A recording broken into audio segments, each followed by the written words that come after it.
মানে আমার একটা পাস্ট আছে। আমার প্রিভিয়াস লাইফে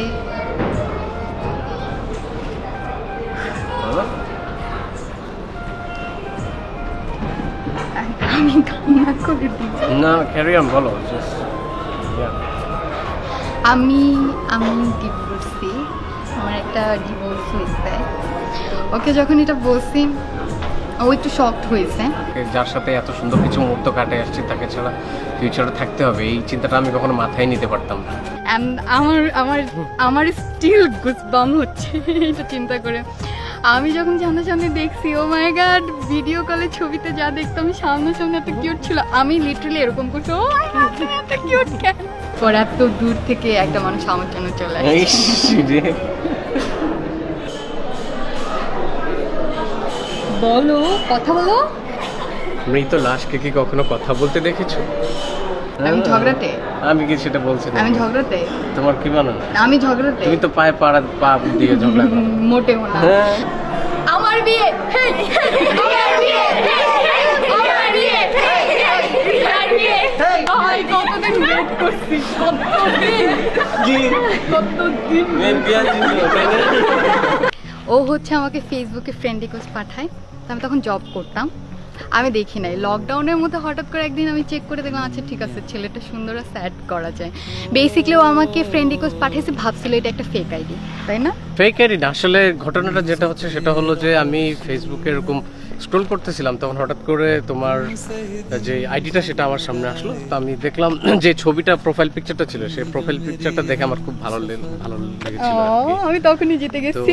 আমি ওই ছবিটার প্রতি ইন্টারেস্টেড হয়ে আমার জাস্ট ফ্রেন্ড রিকোয়েস্ট পাঠানো, যে আসলে দেখি এত সুন্দর একটা ছবি যার হইতে পারে সেই মানুষটা কতটুকু সুন্দর হইতে পারে। আগে একটা কথা বলে নেই, আমাদের কিন্তু অলমোস্ট 2 বছরের বেশি, 2.5 বছরের কাছাকাছি লং ডিস্টেন্স রিলেশনশিপ। ও আর আমি কেউ কাউকে সামনাসামনি দেখি নাই কখনো না। ওর আর আমার ফেসবুকে পরিচয়, ওকে আমি ভিডিও কলেই দেখে আসছি, আমাদের ভিডিও কলেই প্রেম হয়, মানে each and everything video call, সারাদিন চ্যাটিং, সারাদিন ভিডিও কল। এমনও দিন গেছে যে লাইক ও ঘুমাতো আমি কলে থাকতাম, বা আমি ঘুমাতাম ও কলে থাকতো। আবার যখন আমি যখন জব করতাম, আমি অফিসে যেয়ে সুন্দর মতো ফোনটা এক সাইডে ভিডিও কল অন করে আমিও আমার কাজ করতাম, ও ওর কাজ করতাম। আলহামদুলিল্লাহ যে আমাদের এই 2 বছরের লং ডিস্টেন্স রিলেশনশিপের প্রেমটাকে আমরা বিয়ে পর্যন্ত পরিণয় দিতে তবে পেরেছি। পুরোটা জার্নি এতটা মধুর ছিল না যতটুকু মধুর এখন আসলে দেখে মনে হচ্ছে। এখনো না, আমরা মোটামুটি অনেক স্ট্রাগল করছি সম্পর্কের, আমাদের রিলেশনশিপের মধ্যে অনেক কি বলে বাধা ছিল, বাধা ups and ছিল, downs আমাদের ছিল। নিজেদের ভিতরেও অনেক কিছু। আর আরেকটা ব্যাপার হচ্ছে কি, আমাদের 2 বছরের রিলেশনশিপে ও মেবি আমাকে 2 কোটি বার ব্লক করছে, অল দ্যাট টাইম আমাকে ব্লক করে দিত। আর আমি যে আমাকে হোয়াটসঅ্যাপে ব্লক করলে আমি ফেসবুকে যেতাম, ওইখানে ব্লক করে দিত, ওইখান থেকে স্ন্যাপচ্যাট, মানে each and every single way যেখানে আমি নক দিতাম ওইখানেই ব্লক করে দিত।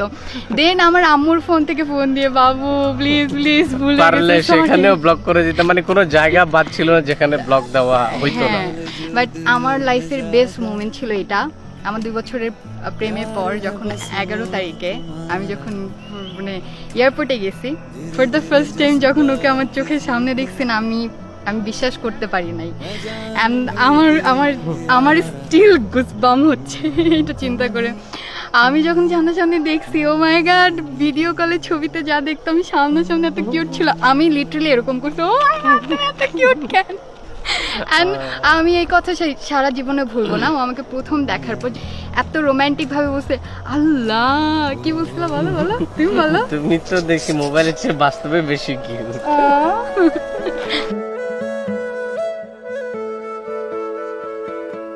তোর সাথে নামলাম রে পথে, উঠাল পাথাল হিয়া সখা, উঠাল পাথাল হিয়া, হাতের পরে হাতরা খিলাম, যাইস না রে পালাইয়া সখা, উঠাল পাথাল হিয়া।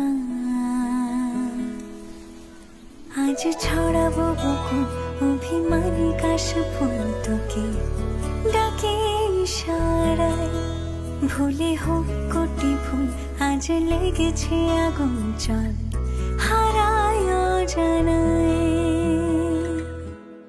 আমরা ছিলাম হচ্ছে লুডো খেলায়। তো ও যেটা করছে আমাকে বলতেছিল যে লুডো খেলবা, চলো লুডো খেলি। এখন ভাবলাম নতুন একটা ছেলেকে অ্যাড করছি, না হ্যাঁ একটু খেলা চাই। পরে আমি যখন খেলা স্টার্ট করছি ওর সাথে, দেখলাম কি ও মাই গড আমি জিতে গেছি। আমার এটা যেটা অবিশ্বাস্য যে আমি জীবনে কোনো দিন লুডো খেলে জিতি না। তো ওকে ঠিক আছে ফাইন, তারপর হচ্ছে আবার খেললাম, আবার জিতে গেছি। তখন আমার মনে হচ্ছে আচ্ছা না এটা কিভাবে সম্ভব, আমি জীবনে তো ওইটা আমি এটা আমার ইচ্ছা করে হেরে গেছিলাম। হ্যাঁ হ্যাঁ, ও ইচ্ছা করে হেরে গেছে আমাকে একটু ইমপ্রেস করার জন্য। তো তারপর ওইখান থেকেই হচ্ছে টুকটাক মানে এরকম লুডো খেলার জন্য প্রত্যেকদিন হচ্ছেই করতো। তো ওর তখন রাত, আর আমার হচ্ছে ভোর 6টা বাজে। আমি ভোর 6টা বাজে শুধুমাত্র ওর সাথে লুডো খেলার জন্য ঘুম থেকে উঠতাম। ইনফ্যাক্ট আমি সারা রাত জেগে থাকতাম যে লুডো খেলবো, খেলে টেলে তারপর ঘুমাইতাম। তারপর হচ্ছে টুকটাক যখন কথা টথা হইতো, আমি মানে সামহাও এটা গেস করতে পারছিলাম যে ওই যে বলে না যে মেয়েরা বুঝতে পারে কারা তাদের পছন্দ করে বা এরকম একটা ব্যাপার। তো এই জিনিসটা যখন আমি বুঝতে পারছি, আমি কখনো ভাবি নাই যে আমি এটা পাবলিকলি কনফেস করবো। ইনফ্যাক্ট আই গেস আপনারাও এটা শুনলে অনেক বেশি অবাক হবেন।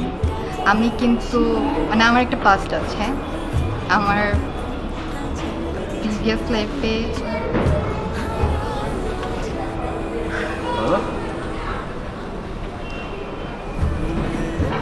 আমি কান্না করে দিই। না ক্যারি অন, বলো। আমি ডিভোর্সি, আমার একটা ডিভোর্স হয়েছে। ওকে যখন এটা বলছি ও একটু শকড হয়েছে, বাট সব কিছু নর্মাল ছিল। And I am very lucky, আলহামদুলিল্লাহ। আমাদের রিলেশনশিপটা আমার লাইফের পাস জানার পরেই হয়েছে, এবং সব কিছু জেনে শুনেই আসলে আমার সাথে রিলেশন আসছে। আমি তো সবকিছু জেনে শুনেই আমাদের রিলেশনশিপটা আগে ছিল। আসলে আমি আসলে কখনো এটা চিন্তাই করতে পারিনি যে যাকে ভালোবাসি, যাকে পছন্দ করি, তাকে যার সাথে এত সুন্দর কিছু মুহূর্ত কাটে আসছি, তাকে ছাড়া ফিউচারে থাকতে হবে, এই চিন্তাটা আমি কখনো মাথায় নিতে পারতাম না। আমি বলবো যে এটা প্রত্যেকটা মেয়ে মানে চায় যে তার জীবনে ওই যে থাকে না ছোটবেলায় গল্প যে রাজকুমার এসে, রূপকথার রাজকুমার এসে নিয়ে যাবে। তো মানে আই ক্যান প্রাউডলি সে যে আলহামদুলিল্লাহ আমি ছোটবেলা থেকে এই গল্প শুনে আসছি। অ্যান্ড ইয়া ফাইনালি আমি দেখতেছি 2 বছর অপেক্ষা করার পর এত দূর থেকে একটা মানুষ আমার জন্য চলে আসছে। আমি ঝগড়াতে, আমি কি সেটা বলছি না? আমি ঝগড়াতে তোমার কি মনে হয়? আমি ঝগড়াতে তুমি তো পায়ে পা দিয়ে ঝগড়া করো। মোটেও না। আমি অনেক শান্তশিষ্ট একটা মেয়ে। ও কি করে আমাকে ওই যে বলে না যে খোঁচা দিয়ে দেয়, তারপর চিল্লাইলে তখন আমি খারাপ হয়ে যাই। আচ্ছা, কথা হচ্ছে এটাই যে যাক আলহামদুলিল্লাহ আমরা বিয়ে করে ফেলছি। সবার কাছ থেকে শুধু দোয়াই চাই, কখনো আর কারো কাছ থেকে কোনো কিছু চাই নাই। সবসময় চেয়েছি সবার মানে ফ্যামিলি এবং ফ্রেন্ডসদের সাপোর্ট চাইছি অলওয়েজ, এবং ভবিষ্যতেও সেটাই চাই। আর সবাইকে নিয়ে একসাথে সুখে শান্তিতে থাকতে চাই, এটাই হচ্ছে বড় কথা। সবাই আমাদের জন্য দোয়া করবেন, ভালো থাকবেন, সুস্থ থাকবেন। আল্লাহ হাফেজ।